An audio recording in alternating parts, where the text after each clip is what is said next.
Hello students, after completing the 15 questions of the MCQ, I'll move towards question number 16. Question number 16 is half width of resonance for forced oscillator having differential equation is, we need to find out half width. Differential equation is given as 2 d2x by dt square plus 80 dx by dt plus 1250x is equal to f0 sine qt. Okay, now to find out the half width, okay, the formula is given by delta omega, which is half width, okay, is given by r divided by 2m. This is the formula. In this equation, the equation is what? M d2x by dt square plus r dx by dt plus kx is equal to f0 sine qt. So from this we get to know that m value is nothing but 2, okay, r is nothing but 80, okay. So these two values we require basically.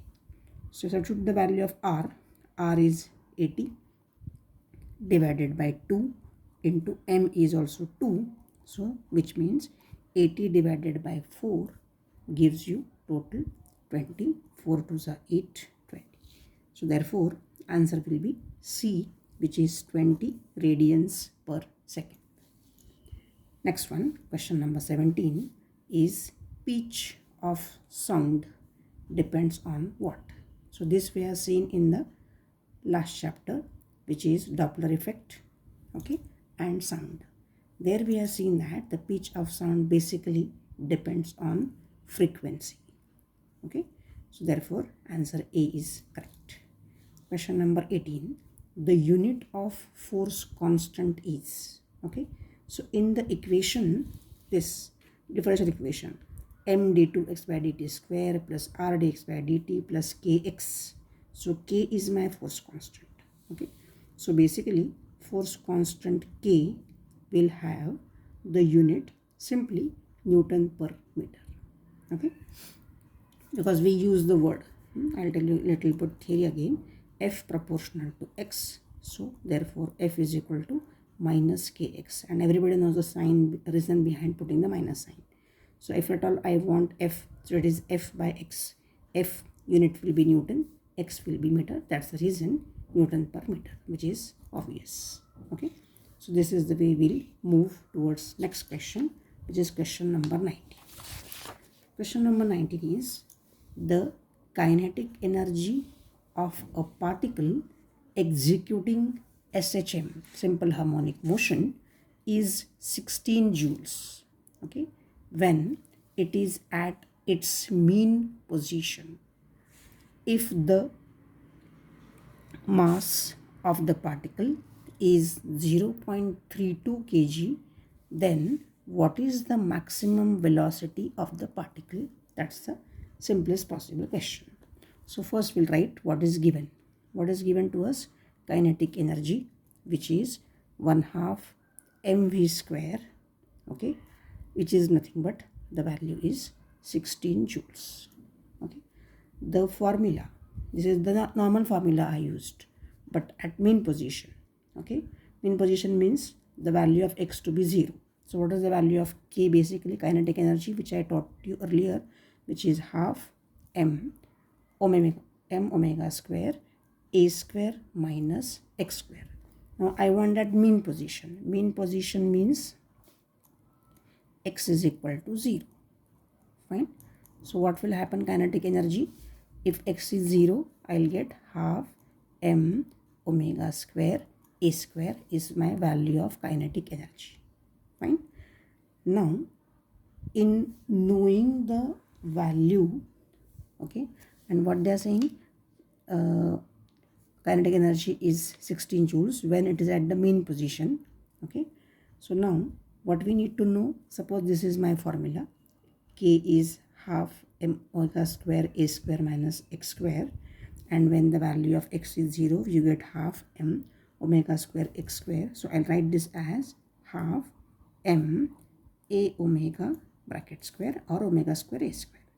Now, to get the maximum velocity, what is the formula? A omega. Fine.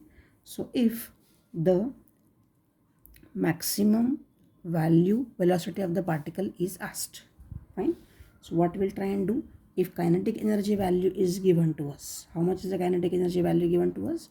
It is 16 joules. Is m given to us? Mass of the particle is given to us, so it's easy for us to find out this. Fine.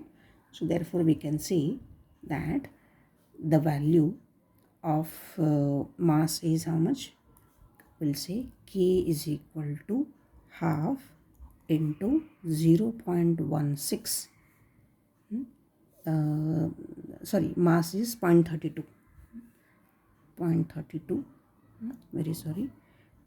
Already I have multiplied it. That's why I wrote 0.16. So 0.32 into A omega bracket square is 16 joules. Okay.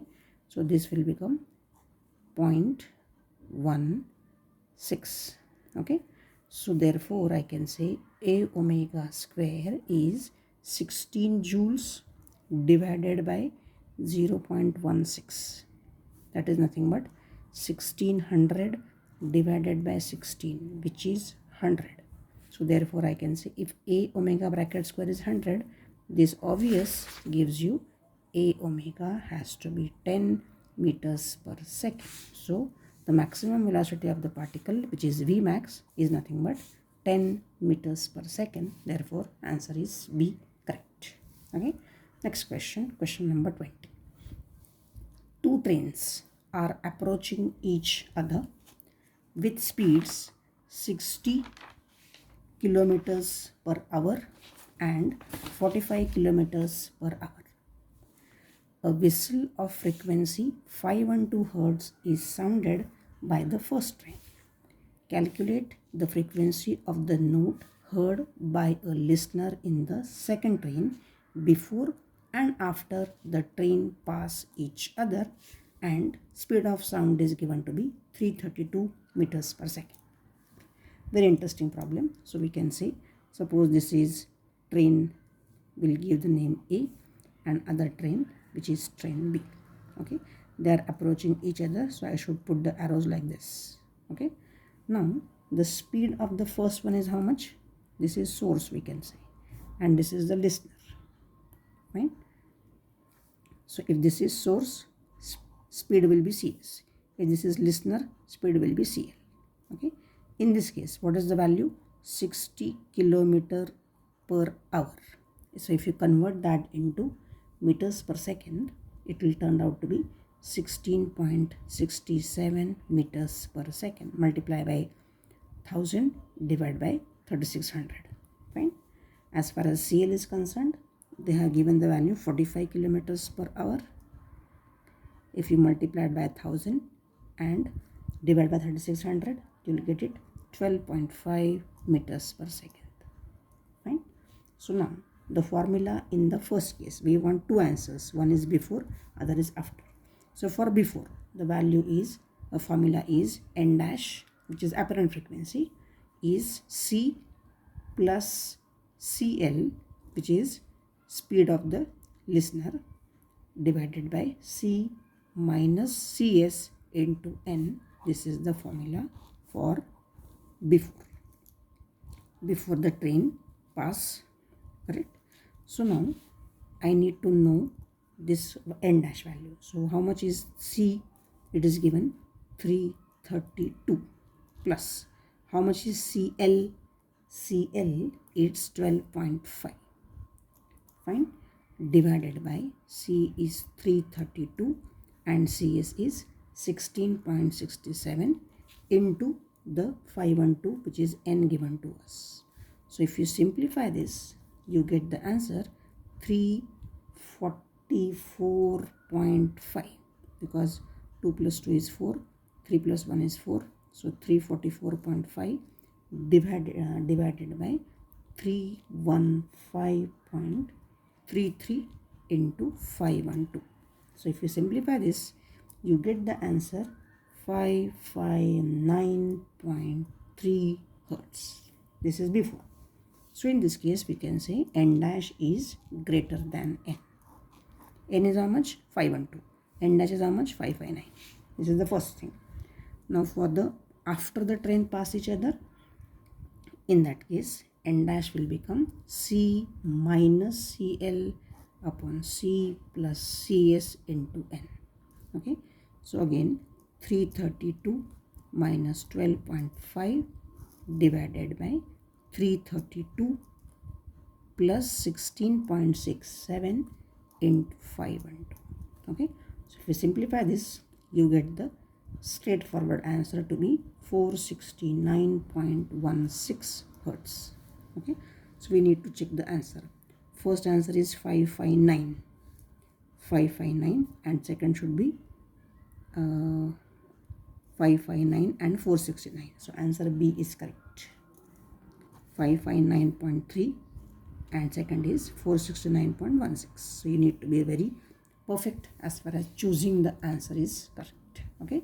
So we have finished total 20 questions. I hope this MCQs must be really helpful to you. So don't hesitate to like the video, comment, and if you are not subscribed, please subscribe to my channel. Okay, we'll move towards question number 21 now.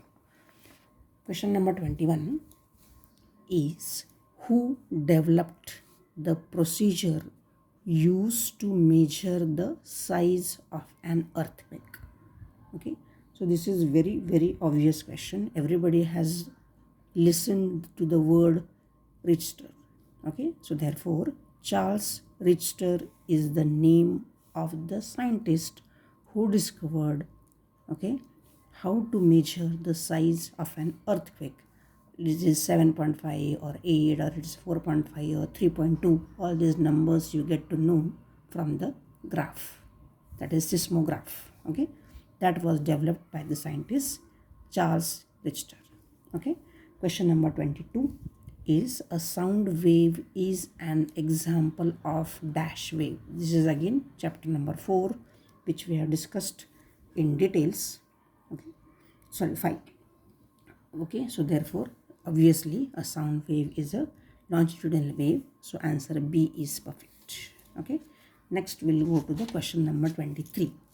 23 says, the energy density of a plane progressive wave in a medium is 2.8 ergs per centimeter cube, because energy density. If the wave velocity in the medium is 33,000 centimeter per second, the intensity of the wave will be dash. Okay, so in this case, what is the formula we need to use? We need to use intensity I is equal to energy density into C. Okay, so therefore now what is given to us? We have been given the value of energy density. What is the value? 2.8 ergs per centimeter cube. And how much is C given to us? It is 33,000 centimeter per second. So we'll first take care of centimeter. 1 gets cancelled, so centimeter square. So we'll be ready with the unit first. So ergs per centimeter square second. So even this you will have to be very careful. And if you multiply now 2.8 by or 28 into 3300, okay, you get the answer to be 92,400. Verify this. Okay, so check the value and check the unit. So 92,400, but the unit is different. It's 92, so wrong. 92,400, but ergs per centimeter cube. So therefore this has to be the perfect answers. Ergs per centimeter square second. So answer C is correct. Okay, next question. A steel wire 0.75 meter long has a mass of 4.8 into 10 to the power minus 3 kg. If the wire is under a tension of 58 newtons, fine, the speed of the transverse waves on the wire will be dash meters per second. So again a simple formula we need to use. which is C is equal to under root T by mu. Okay, as far as this mu is concerned, the formula is mass per unit length. So how much mass is given for the wire, which is 4.8 into 10 to the power minus 3 divided by the length, which is 0.75 meter. So this is kg per meter. Correct. So this will give me how much? This will give me 6.4 into 10 to the power minus 3 or 0.0064 kg per meter. Fine. Now after this, my job is to substitute the value. So I'll get C is equal to under root T, which is my 58, tension is 58 newtons, divided by mu, which is 0.0064. Okay, so if you calculate the value, you will get the answer to be around 95.19 meters per second. This is my value of C. Already they have given us unit, so don't have to bother. So the speed of the transverse waves on the wire will be 95.19. This is 89, 98, 92 and 95. So answer D is correct. So this is the way we will move further with question number 25. Okay, question number 25 is this one. The intensity at a location 24 meters away from the sound source is 3 into 10 to the power minus 4 watts per meter square.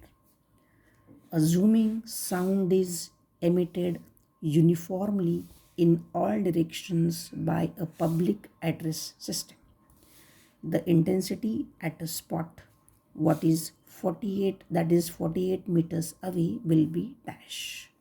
This is very interesting question. So we have been given two distances. One is 24 meter and other is 48 meter.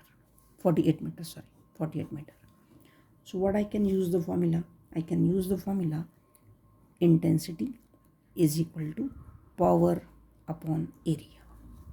Correct? So this implies I'll get the formula power is equal to intensity into area. So as good as the first thing is 24, intensity at a location 24. So I can say this I24, area also 24. Fine. So I can say power expression will be I24 is how much? 3 into 10 to the power minus 4 watts per meter square into area is how much? Is 24. Okay, 24 meters. But as what they are saying is the source. Source is spreading. So this is spherical. So we can't directly use 24. So we can say A is equal to 4 pi r square. This is the biggest thing. We have to be careful. So we can say 4 into pi into 24 bracket square. This is my expression. So this is meter square. Fine. So therefore, what will I get? I got the equation over here. So now, to know the intensity at a spot that is 48 meters away, okay, so for that I'll have to use the formula that power is equal to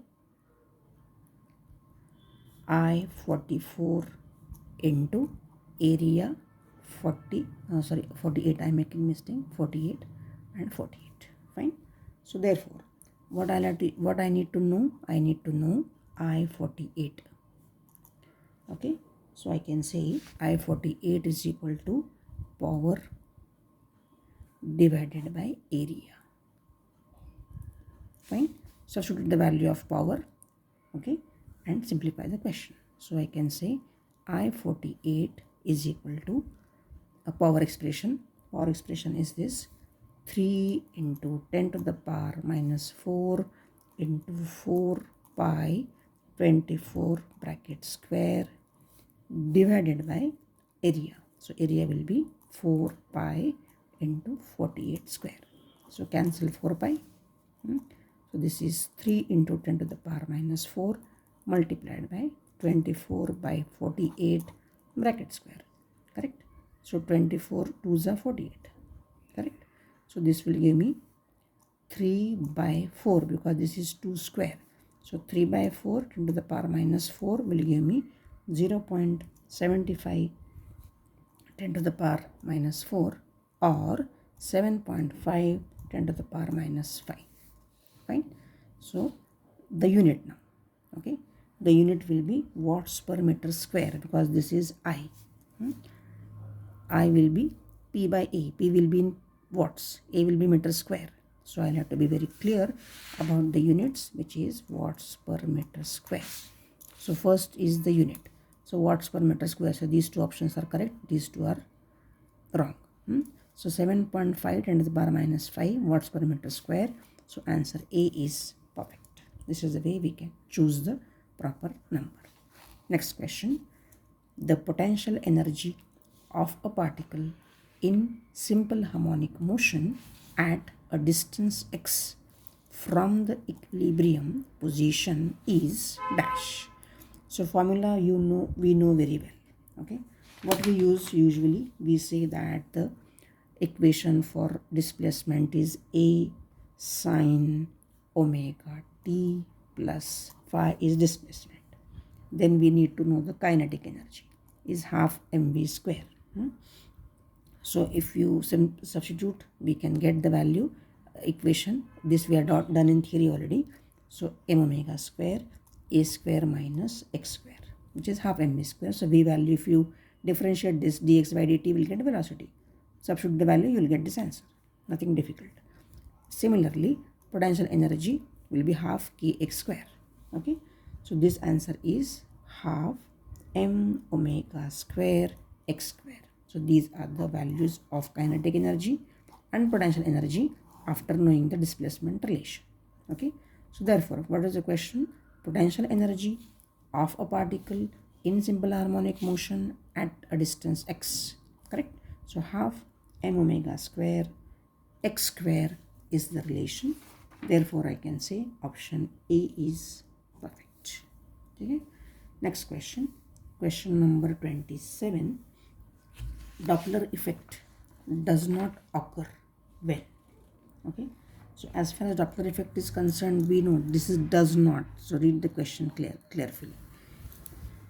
Usually this occurs when the source and observer are in motion, or either one is in motion. So we'll read the options. Both source and observer are moving away from each other. The Doppler effect will occur. Both source and observer are stationary. We'll have to think. Both source and observer are moving towards each other. Yeah. And source is stationary, observer is moving. So definitely option B is correct. Both source and observer are stationary. So there is no motion, there is no Doppler effect. So as simple as that we can say. Okay. Then we'll move to question number 28. Okay. Question number 28 is, when a particle is executing simple harmonic motion of amplitude A, then at what distance from its mean position its kinetic energy and potential energy are equal to each other? Very interesting question and very important also. So here we'll write the displacement equation again, which I wrote in the prior equation, which is x is equal to a sine omega t plus phi. Afterwards, I wrote the equation for kinetic energy for half mv square. V is not difficult to get it over here. So we can say directly write the equation half m omega square a square minus x square, and potential energy will be half m omega square x square. Fine. Now, as far as the equation for speed or velocity is concerned, omega a square minus x square. Fine. Now, at what we say, at x is equal to 0. Okay, because they are speaking about the mean position. Okay, so when x is 0, how much you get? We get V max is equal to a omega, because x is 0, a will come out, so a omega. Fine. Now what they say, when kinetic energy and potential energy are equal. So these two are equal. So what we can say? Kinetic energy is equal to potential energy. What's the kinetic energy equation? Half m omega square a square minus x square is equal to half m omega square x square. Cancel what is common? Omega square. So what is left? A square minus x square is x square. So x square, this x will go here, becomes 2x square. Fine. So this will give me a is equal to root 2x. Fine. Or x is equal to a by root 2. This is the actual answer. So we have the option. X is 2a, not possible. X is a by 2, not possible. Is root 3a by 2, not possible. So a by root 2, option C is perfect. Okay. Next question. A wave has a speed of 10 meters per second and a frequency of 100 hertz. Then its wavelength is dash meters. Okay. Now as far as finding the wavelength is concerned, we'll have to use a simple formula. Omega is equal to 2 pi nu. Fine. So what is given to us? 2 into 3.14 into nu. Nu is how much? 100 hertz. Okay. So this will give me what? Omega. Omega is how much? If you multiply 2 into this, 200 into 3.14. So this is around 628. Fine. Now one more formula was taught to you, which is C is equal to omega by K. Fine. I need to know wavelength. Fine. So what I need to do basically, I'll convert this formula. K is equal to omega by C. Correct? Because finally I need to know lambda. Lambda formula is 2 pi by K. Fine. So to get the lambda, I need to know K. So from whatever given. So omega is given. Substitute the value 628 and speed is how much? 10 meters per second. So this will give me 62.8. Fine. So put the value over here. So therefore lambda will be 2 pi divided by K. K is 62.8. So this is 2 into 3.14 divided by 62.8 will give me how much? 6.28, because 4 to the 8, 2 to the 1, 3 to the 6 divided by 62.8 will give me 0.1 meter. So this is the wavelength of that wave. Okay. So therefore answer is not 100 meters, not 10 meters, not 1 meter, but 0.1 meter. Okay. Next question. Question number 30. Question number 30 says, what is the speed, what is the period of oscillation of a mass of 80 kg on a spring with a constant 20 newtons per meter. Okay. Now to solve this simple question, what formula will have to use? That is the first thing we need to know. So over here I'll use the formula T is equal to 2 pi by omega, because I need to know the period of oscillation. Fine. Now to get this omega, that is the basic job, because that is the only thing we know. So over here we'll say omega formula is by default under root K by M. Fine. From this only we will be able to get omega, put the value, we'll get T. Okay, how do you get this formula? Because we know omega square is K by M. So omega is obviously under root K by M. How much is K given to you? Force constant is 20 Newton per meter. Okay. And how much is M? Mass is 80 kg. Okay. So if you simplify this, we'll get 1 by 4, which is under root 0.25, which is 0.5. Fine. So put the value over here. So 2 pi by 0.5. Okay. So this is nothing but 20 divided by 5 pi. So this gives you 4 pi. 5 4 is 20. So 4 pi is the perfect answer over here. So answer D is perfect. So this is the way we'll check. Not pi, not 2 pi, not 3 pi, but 4 pi is the perfect answer. So this formula and this formula are critical as far as getting the value of period of oscillation is concerned for the for this particular case. Okay, so we have finished total 30 questions. I'll move towards the next 15 questions in the next video. As the exam is on 31st, you have enough time to prepare. Okay, so solve the questions particularly what is given and what is asked. Okay, and these MCQ videos will definitely help you, that I am sure about. Okay, so don't hesitate to write your name in the comment section, like and subscribe to my channel if you are not done till now. Thank you very much.